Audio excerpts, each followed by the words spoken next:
மீன ராசி நபர்களுக்கு இந்த வாரத்துக்கு உண்டான வார ராசி பலன்.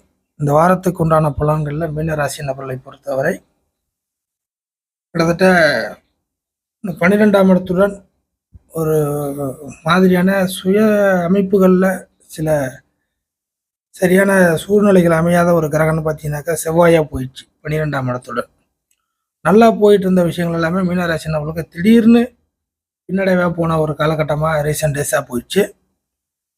ஸோ அந்த திடீர் பின்னடைவுகள் இந்த வாரத்தில் சரியாகும் அப்படிங்கிறத நீங்கள் ஞாபகத்தில் வச்சுங்க. மீனராசி நபர்களை பொறுத்தவரை திடீர் பின்னடைவுகள் சரியாகக்கூடிய ஒரு வாரம்.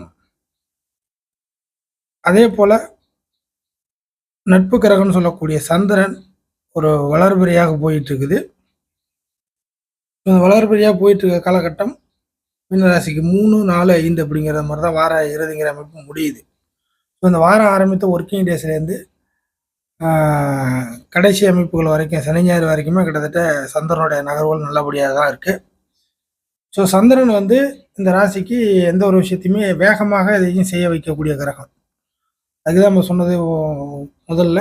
கொஞ்சம் முடங்கி கிடந்த இல்லை சுணக்கமாக இருந்த விஷயங்களை சில விஷயங்கள் சந்திரன் மூலியமாக கொஞ்சம் உயிர் பெற்று இந்த வாரத்தை பொறுத்த வரைக்கும் கொஞ்சம் உங்களுக்கு வேகமாக கைக்கு கிடைக்க வரும். தேக்க நிலையில் இருந்த விஷயங்கள்லாம் உங்களுக்கு சீக்கிரமாக கைக்கு கிடைக்க வருங்கிற ஒரு வாரமாக இந்த வாரத்தை நீங்கள் ஐடியா பண்ணிக்கலாம். ஸோ அதுக்கு வாய்ப்புகள் நிறையா இருக்குது.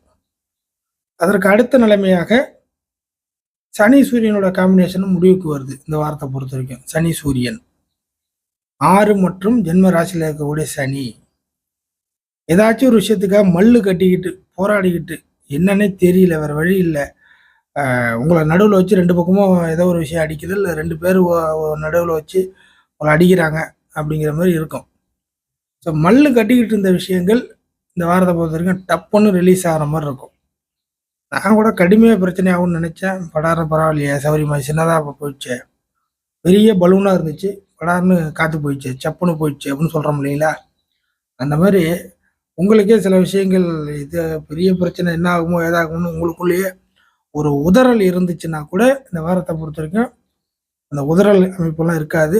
சில விஷயங்கள் டப்புன்னு அந்த டெம்டேஷன் உடஞ்சி கொஞ்சம் காலி ஆகிடும், காணாமல் போயிடும் அப்படிங்கிற மாதிரி தான். இது எல்லா விஷயத்துலையும் வச்சுக்கலாம். உடல் ஆரோக்கியத்துலேருந்து பணம், காசு, வேலை, தொழில், ஒரு விஷயத்தில் பணம் கொடுக்கல வாங்கல, ஒரு விஷயத்தில் பணத்தை போட்டுட்டேன் அதை எடுக்க முடியல, இந்த மாதிரி எல்லா விஷயத்தையும் வச்சுக்கலாம். ஸோ மீனராசி நபர்கள் கொடுக்கல் வாங்கல இருந்து பேச்சுவார்த்தை மூலியமா எல்லா விஷயத்தையும் பார்க்கும்பொழுது இதெல்லாம் என்ன ஆகுமோ ஏதாகுமோ எப்படி முடியுமோ அப்படின்னு ஒரு ஃபியர்னஸ் இருந்தால் கூட அது இந்த வாரத்தை பொறுத்த வரைக்கும் ஒன்றும் பெரிய அளவுக்கு பாதிக்கலை அப்படிங்கிற மாதிரி நீங்களே உணர்வீங்க. சரியான சூழ்நிலைகளும் கொஞ்சம் தன்மையாக உங்களுக்கு கிடைக்க வந்துடும்.